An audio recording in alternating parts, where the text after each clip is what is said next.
Hey everybody, welcome to Live It Out. This is the second series of our Live It Out videos, a series designed to help you study and journal in your Bible. As you know from our Sunday Impact sessions, we're doing a Bible walkthrough at the moment. And so we're looking at various stories in the Bible in order.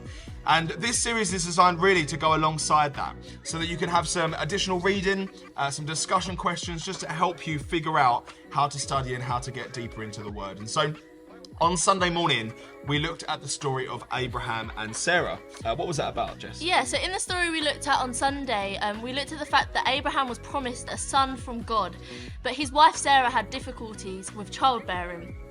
So he had to wait until he was 100 years old and Sarah was 90 to have a son. But we looked at the fact that God fulfills his promises, and even though he had to wait and the waiting was tough, that God came through and fulfilled his promise in the end. Yeah, it's an amazing story, and there was loads to take from that story. So hopefully Sunday's Impact session inspired you to kind of read that again and look into that for yourself. But we're going to skip a few chapters ahead in that story, still looking at Abraham, but in chapter 22, there's a really interesting story about how God asks Abraham to sacrifice his son as an offering to him. So the son that he's been waiting for all that time, the son that was promised to him, he's now being asked to sacrifice.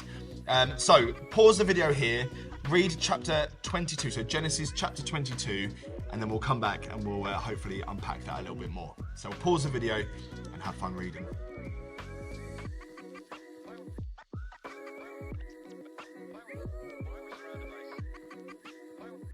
Hey guys, welcome back. I hope you have read Genesis chapter 22. Maybe read it a couple of times to really let that story sink in. So Sam, what did you get from this story? Yeah, do you know what? It's a really interesting story, and it's quite a confusing story because I guess for a lot of us, you might be reading the story thinking, man, you know what? God gave Abraham this son, finally. He made him wait and all these things. And now suddenly God's asking Abraham to sacrifice his son. And you might look at that story and think, man, God is being unkind, or it's not very nice for him to have to sacrifice. But what God is really trying to teach Abraham is God's trying to ask Abraham, how much do you trust me? How far would you go to follow me?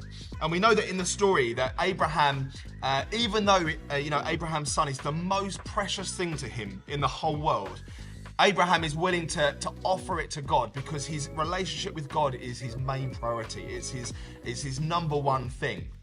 And I think actually at the end of the story we see that God, doesn't make Abraham sacrifice his son, but actually just says, look, now I know that you trust me. Now I know that you have faith in me. And it gets me thinking about kind of modern life, because for us, is God our number one? Is he the number one thing that we follow? Are we willing to lay down and sacrifice all else to follow God? It's an interesting thing. Maybe think about your iPhone or your laptop or some of the friendships that you might have. Would we be willing to sacrifice those things in order to chase the things of God? Now, I don't believe that God's unkind and unjust in this thing. I don't think he's going to make you chuck your iPhone away, or I don't think he's going to make you, chuck your laptop in the bin. But what it is, I think actually for all of us, it's a good way of just really testing and figuring out in our relationship, is God my number one? And if he isn't, to pray and to say, God, you know what? Help me to make you my number one. Help me to trust you more. Help me to put my faith in you above all else. Because I think that's a journey. That's something that we need to step into and walk through. Jess, what did you get from the passage? Yeah, so I think for me the same as you, that God was saying to Abraham, how far are you going to go to follow me, and how much do you trust me? But what really stood out for me is when God says, Abraham, do not lay a hand on the boy. He says, don't sacrifice your son. And what God does is he provides a ram for Abraham to sacrifice instead.